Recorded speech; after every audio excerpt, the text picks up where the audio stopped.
پلار می نشته، مور می نشته، خور می نشته، ورور می نشته، خزر می نشته، بچی می نشته. پیپیزیز غم څنګه وکړم؟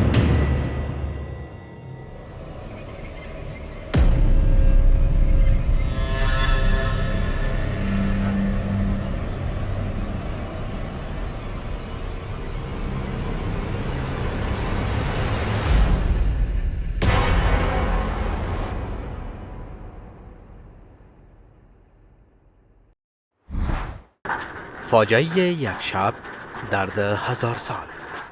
نیمه شب زمین لرزید. خانه های گلی و خشتی یکی پس از دیگری فرو ریختند.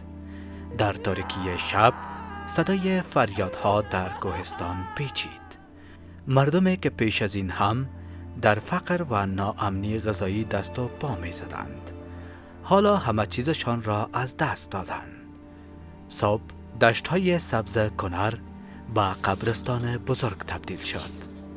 مردان روستایی با بیل و کلنگ ردیف بر ردیف قبر می‌کندند. نه تابوت بود، نه آمبولانس، نه دست یاری رسانی. کودکان در پتوهای نقشدار پیچیده شدند و بی صدا به خاک سپرده شدند.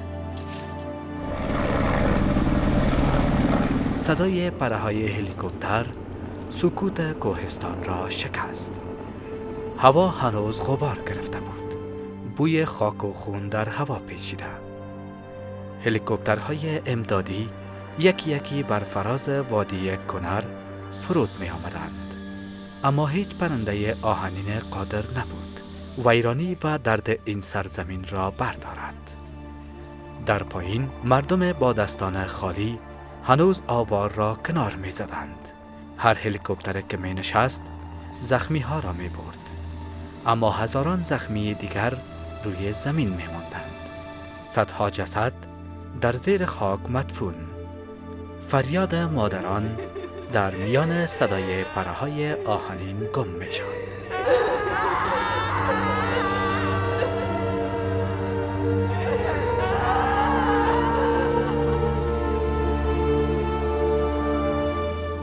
بر اساس اعلام مقام‌های محلی، زمین لرزه به بزرگی 6 ریشتر ولایت‌های کنر، ننگرهار، لغمان و بخش‌های اسپنشیر را لرزاند. با گفته وزارت صحت عامه، آمار رسمی قربانیان در سراسر مناطق زلزله زده تاکنون دست کم 1411 کشته و 3124 زخمی است. بیش از 5400 خانه ویران شده اند. در قریه مزاردره، گلبیبی 80 ساله تنها بازمانده خانواده‌اش کنار نواسه خردسالش گریه می‌کرد. تمام عزیزانش زیر آوار دفن شدند.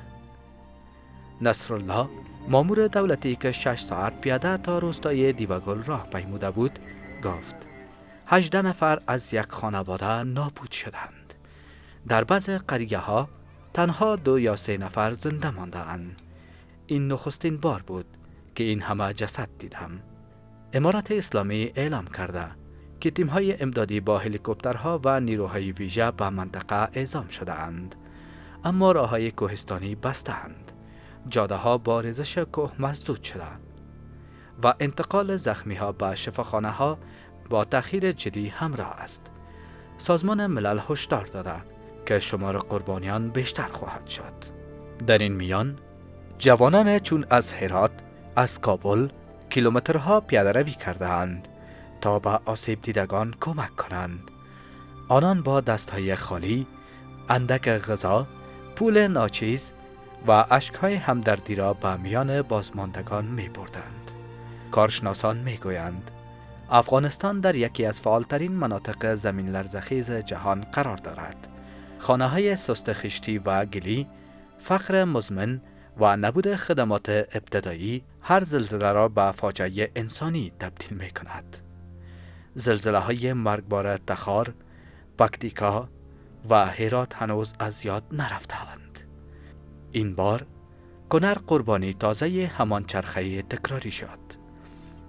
اینجا کنر است، سرزمینی که هزاران قلب در آن خاموش شد، اما در میان ویرانی هنوز انسان‌هایی هستند که با دستان خالی خاک را می شکافند.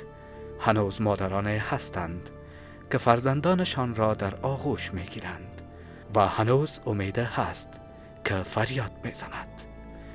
ما زنده ایم و روایت رنج ما باید شنیده شود. آوار هر خانه فریاد یک زندگی.